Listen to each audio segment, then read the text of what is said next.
What's up, guys? If you're not subscribed, please subscribe. Also, please smash that like button on the video and enjoy the show. What's cooking, everybody? Welcome to the live. We are here on a Sunday night. This replay will be available on Spotify as well, I think tomorrow in the morning, but we have a lot of news to get to. There's been a ton going on this week. The world is going crazy, and so we're going to talk about all of it, but let's get right into it. So the Olympic opening ceremonies.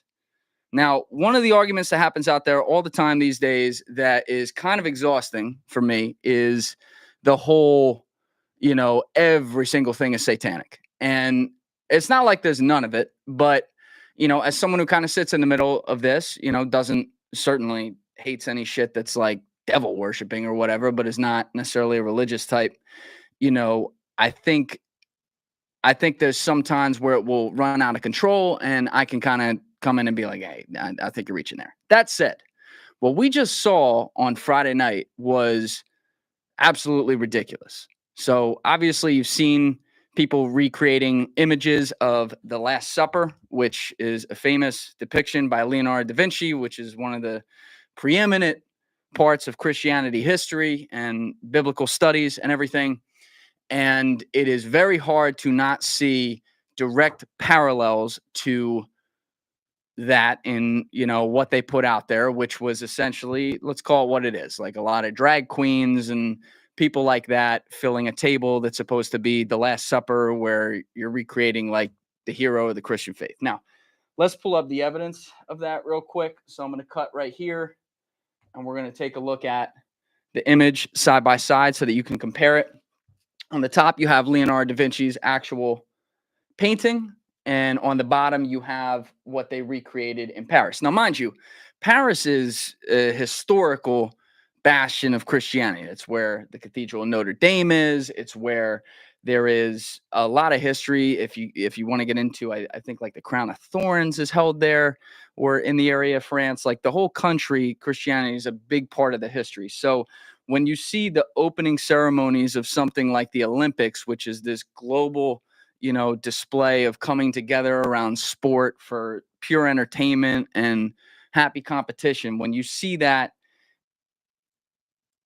story like that taking in ideas that should have nothing to do with it, not only is it a distraction, but it's a huge problem. So if you look at the picture, it's pretty obvious. In the middle, they have someone who identified as, I think, like non-binary, queer, something, as like the role of Jesus. And then you have a lot of different types of DEI people, if you will, around her on the stage. Now, to take a step back for a second, a little irony here is that if people are going to talk about the Last Supper, the actual artist depiction, it is painted by Leonardo da Vinci, who kind of trolled a lot of people in that piece of art, as he did in most of his art. So Da Vinci, if you've read his biography by Walter Isaacson, which is excellent, he was not only not religious, but he did not like Christianity. He did take some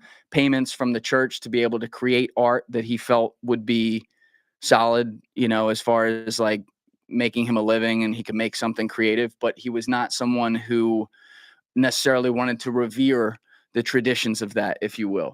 So when you've broken down parts of this piece, we don't need to get into all the details right now, but there's all kinds of like hidden messages he put in there that you could call a troll of Christianity. So it's a little bit ironic that like the thing that's being held on to is this great piece by this great all-time artist and polymath, Leonardo da Vinci. It's being held on to by people of the Christian faith today. It's not.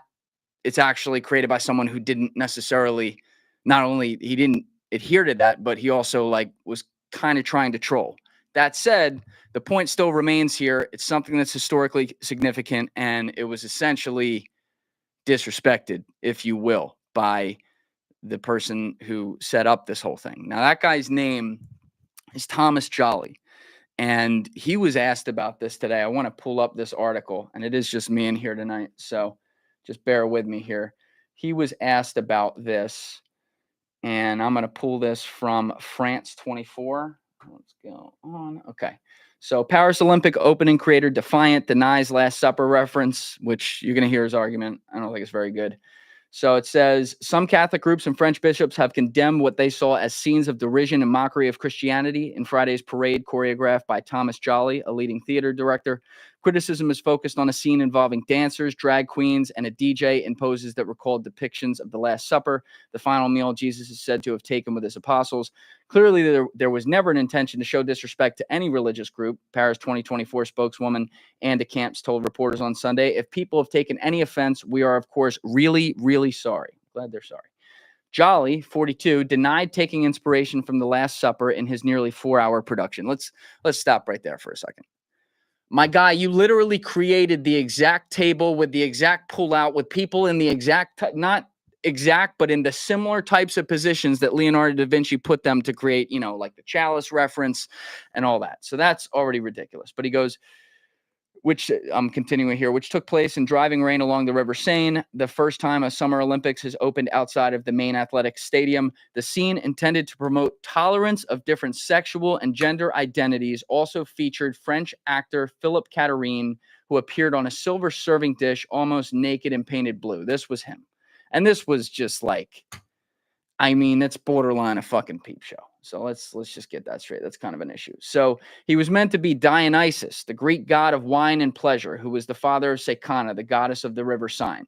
The idea was to do a big, this is a quote from Jolly. The idea was to do a big pagan party linked to the gods of Olympus. He told the BFM channel, "You'll never find in my work any desire to mock or denigrate anyone. I wanted a ceremony that brings people together, that reconciles, but also a ceremony that affirms our Republican values of liberty, equality, and fraternity." Now, here's the issue with that.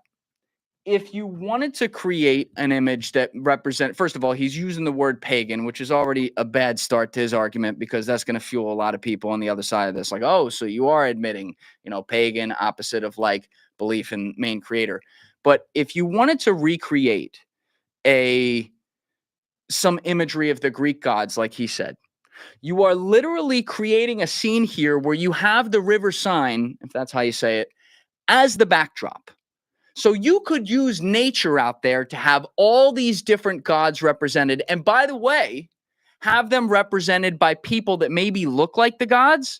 Instead, what he did, all due respect, is put people up there who are maybe 600 pounds too heavy to actually, be a fucking jacked rib Zeus, if you will. So that's a bad start. Secondly, not only did he not use his background to his advantage, he placed it in one room that showed an exact replica image, even on the pullout. You can see it on this fucking image. If I pull that up again, this is they pulled out to this layer right here to make it look like the white table and have the same kind of like, Christ central effect. The crown is a dead giveaway. So I don't believe his response there. But when he then put in the part about trying to use this to promote equality, you're doing the opposite. I see the temperature in society changing right now for people of all different types of backgrounds, because there is this agenda to throw everything in your face to the extreme. And when that happens, people who come from maybe a more traditionalist type background, who maybe had come around on actually accepting people as being different or whatever you will over the past decade or two, they're going back the other way because they're having barriers built in front of them by the people who are trying to tell them, no, it's not enough that you accept us. We have to be at the center of everything. A drag queen with a beard, half naked, has to be at the opening of an Olympic ceremony that children around the world watch. Like, that ain't it. I don't care who you are. That ain't it. And if you don't want to take it from a heterosexual white male like me, take it from Jillian Michaels, who put out a pretty great tweet on this that I thought nailed it on the head. Julian Michaels is basically, she was the first fitness influencer, the OG. She's a lesbian, and she had some thoughts on what they did here. So she tweeted, "Dear fellow gays, this demand tolerance and respect, but then make a mockery of something sacred for over 2 billion Christians. This type of hypocrisy and lack of understanding is a bad look. We get outraged when the extreme right bashes us, but when we do this shit, what kind of reaction do you think they will have towards the LGBTQ plus community after this? This is not how we break down barriers. It's how you build them, which is the reference I just made. It's building a barrier towards people. So when I see these things, it's like, on the one hand, it's almost like it's designed to piss us all off and have us all freaking out about this. And on the other hand, you do have people in the middle of it, like Thomas Jolly, who are trying to make a political point, who are put in that position in the first place, by the way, by people who should, let's say the Olympic Committee or whoever it is here, who should have oversight over what someone like that does. Like that, I don't understand that process at all. And I'm not going to speak on that because I don't know who's in charge of what, but there should be some sort of, like, I don't know, editor review board above the guy. You hire an outside person to come in and set up the fucking opening ceremony of the whole thing that billions of people around the world are going to see. Might be a good start. So they didn't do that. And, you know, I don't know how much longer we're going to see these takes of tolerance thrown out there where people are going to say, all right, you have to accept every single level of something that's different, to the point that we are going to be mainstream about all of it, and it's going to be in your face regardless of who the hell is watching this. But if this keeps happening, it is going to continue, and I say continue because it's already doing it, to push society in the opposite direction, and I don't want to see that. There are separate conversations to be had over issues that I think are really fucked up, like, you know, them letting kids use puberty blockers and stuff. I think that's disgusting and horrible. These are separate conversations. I'm not zeroing in on, like, the trans issue here. I'm zeroing in on people who may be gay or a part of the LGBT community on the regular basic level, many of whom don't support this stuff and, you know, want nothing to do with this. They are being dragged through the mud by these idiot people who want to, I guess, forcibly indoctrinate you to believe every single thing they do. I don't know. But when people talk about Satanism, you know, that can be a little bit of an odd conversation because, you know, there has to be intent there. It is very easy to see that there could be intent on this one, regardless of what that guy said. I don't really buy it. I could actually see that this person might literally be a Satan worshiper. I mean, if we want to get into biblical references and stuff, there's certainly a few pieces of material there to work with. So very disappointing start to the Olympics. It is, to me, just a giant distraction to make people pissed off. We're in the last 100 days before a U.S. election, which is the most paid attention to election in the world. What better than to have people fighting over Twitter over whether or not someone's Satan or not? You know, and here we are talking about it on a live. Thank you for watching the video, guys. If you haven't already subscribed, please smash that subscribe button and check out this clip's full podcast episode by clicking here or in the description below.